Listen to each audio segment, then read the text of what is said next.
At exactly 300 hours, an emergency alert jolted Commander James Walker from his sleep aboard the Earth Defense Station Yamama. Red warning lights flashed across his quarters, casting eerie shadows on the metallic walls.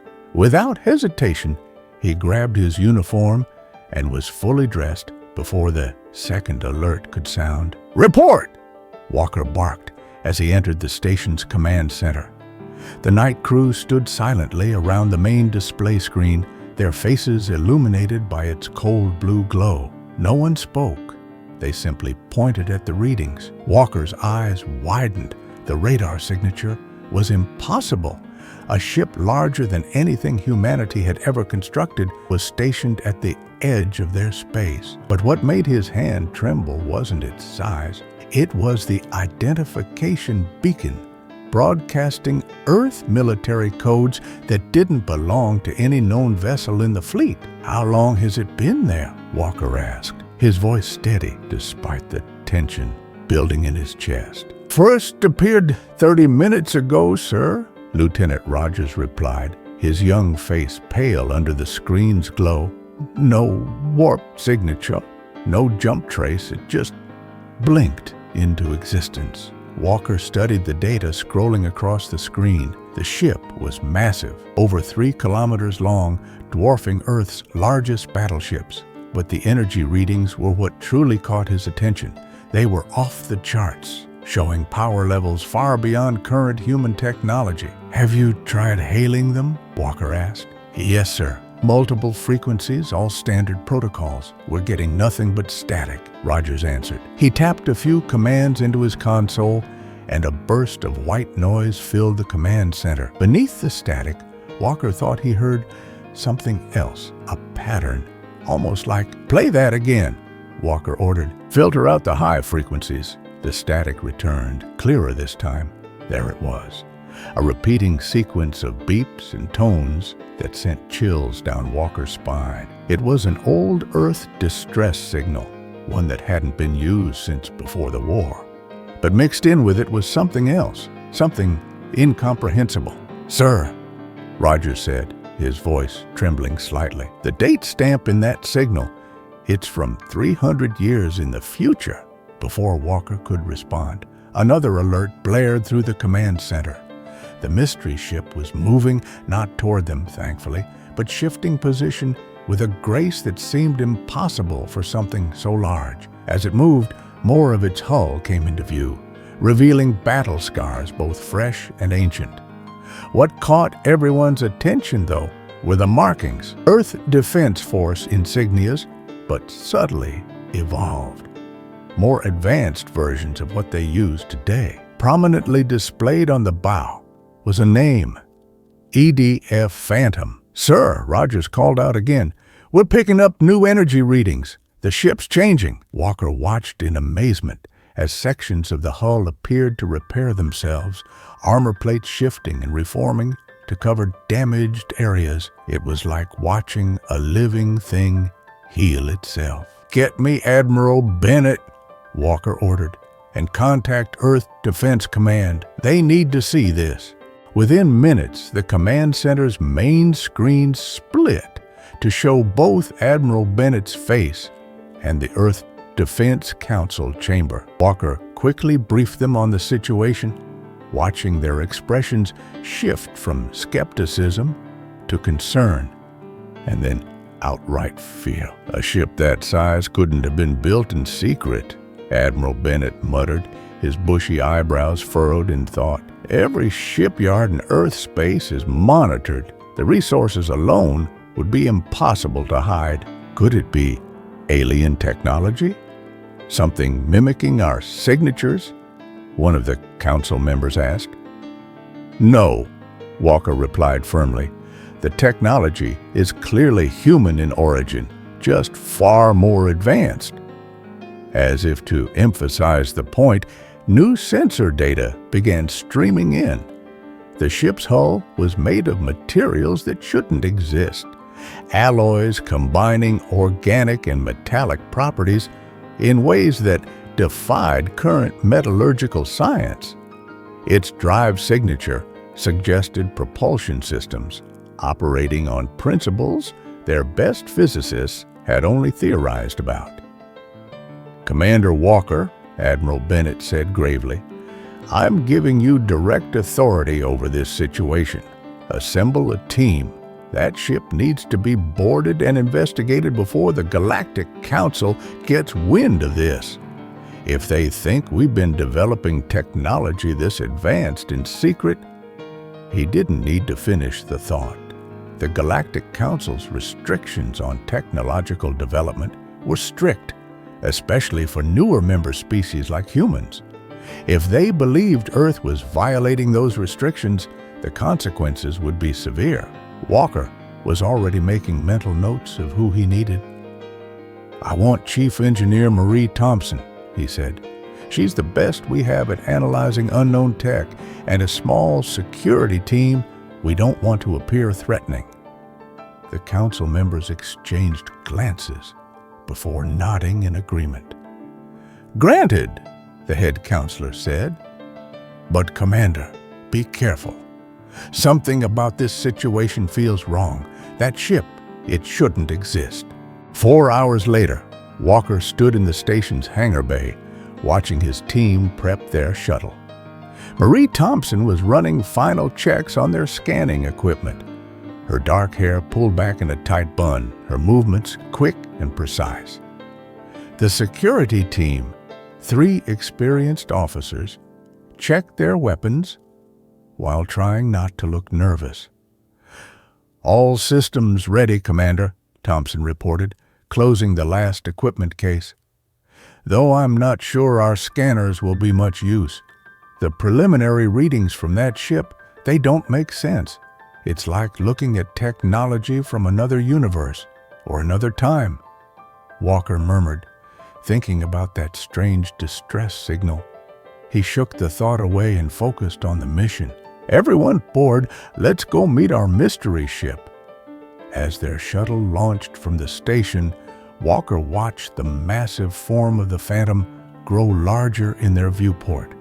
Up close, it was even more impressive. The hull shimmered slightly, like heat waves rising from hot pavement. Battle scars were clearly visible now, huge gouges and burns that spoke of terrible conflicts. "Look at that," Thompson breathed, pointing to a particularly massive scar near the ship's bow. "That damage pattern, it's like nothing I've ever seen. What kind of weapon could do that?" "Hopefully we'll never have to find out," Walker replied, but a nagging feeling in his gut told him otherwise. As their shuttle approached the Phantom's main hangar bay, massive doors slowly opened, revealing a brightly lit interior that seemed to beckon them in.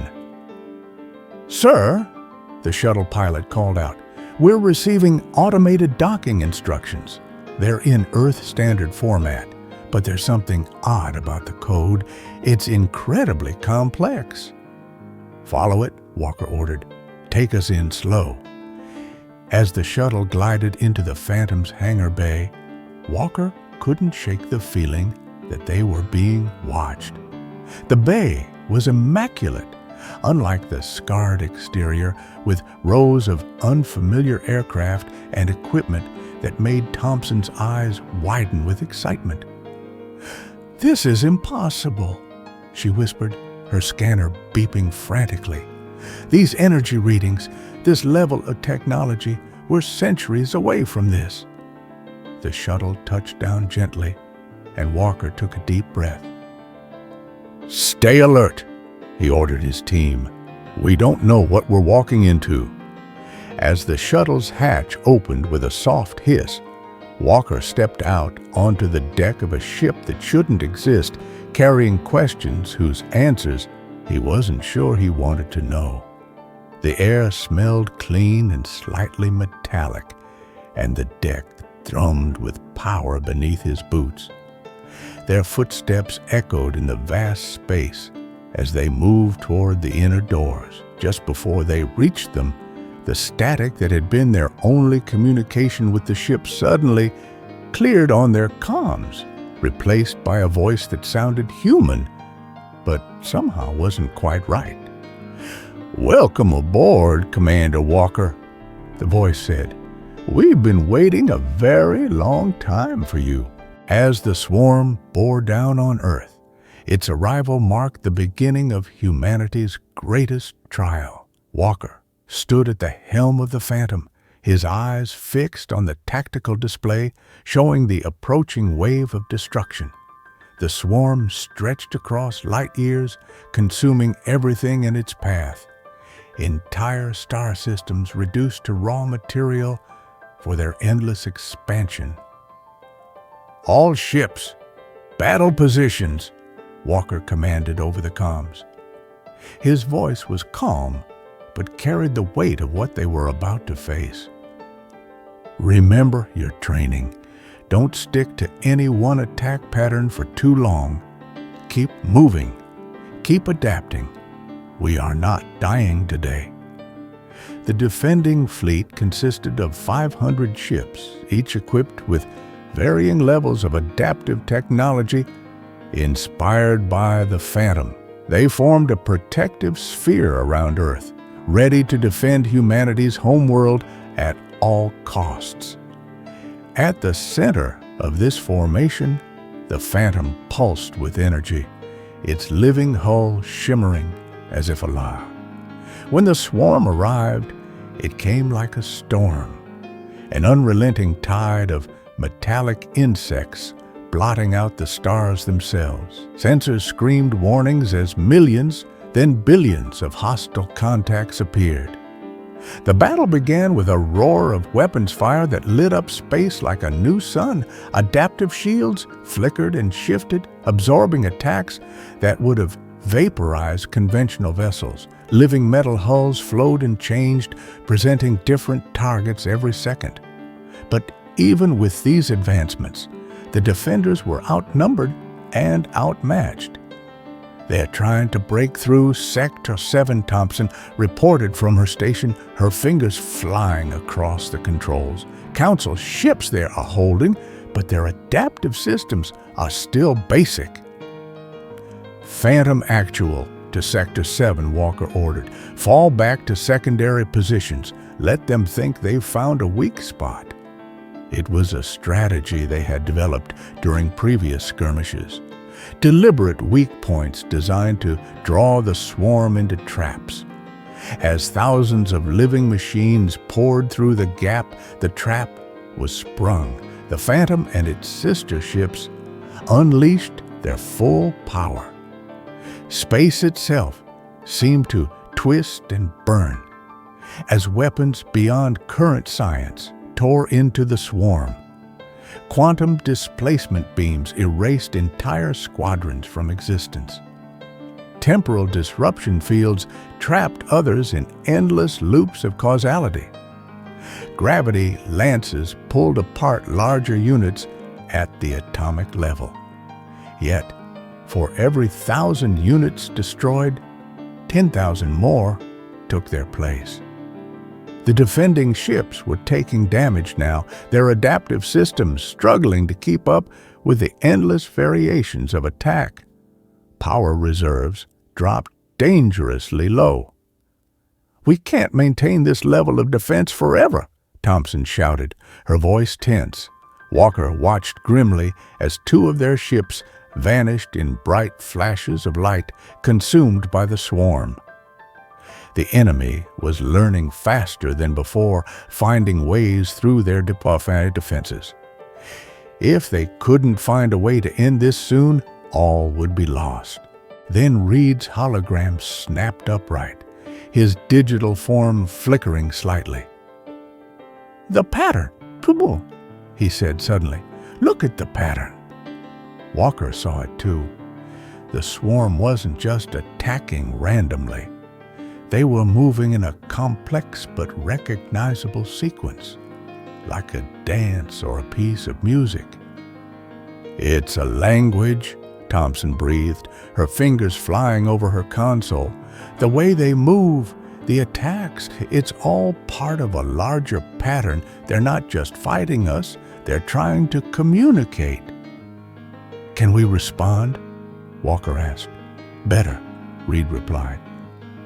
His hologram flickered as he connected directly with the Phantom systems. We can sing their song back to them. The Phantom's weapons changed again, but this time they weren't just destroying. Each blast, each energy pulse, each gravitational distortion became part of a larger pattern. The ship wasn't just fighting anymore, it was speaking in the swarm's own language. Other ships picked up the pattern, adding their voices to the symphony of light and energy. For a moment, everything seemed to pause. The swarm units stopped their attack, hanging motionless in space. Then, something impossible happened. The swarm began to change. Individual units started breaking apart, reforming into different shapes. The cloud of living machines pulled back, creating a space between themselves and Earth. "They're evolving," Thompson said in wonder, "not just adapting to fight, but actually changing what they are." The mindless drive to consume and destroy was being replaced by something else. Curiosity, intelligence, even creativity. The battle ended not with a final explosion, but with a beginning. The swarm withdrew, not in defeat, but in transformation. They left behind a changed galaxy, one where humanity had proven itself capable of not just surviving, but teaching even their greatest enemy a new way to exist. The Phantom hung in space above Earth, its impossible hull reflecting the light of a new dawn. Walker looked at his crew, human and AI alike, and smiled. They had changed history, not just by fighting, but by finding a way to communicate, to understand, to grow. "What do we do now?" Walker asked Reed's hologram. The AI Admiral smiled. Now we build the future together." And in the depths of space, the transformed swarm moved outward, carrying with them the lesson they had learned from a ship that shouldn't have existed, that the greatest evolution comes not from destruction, but from understanding.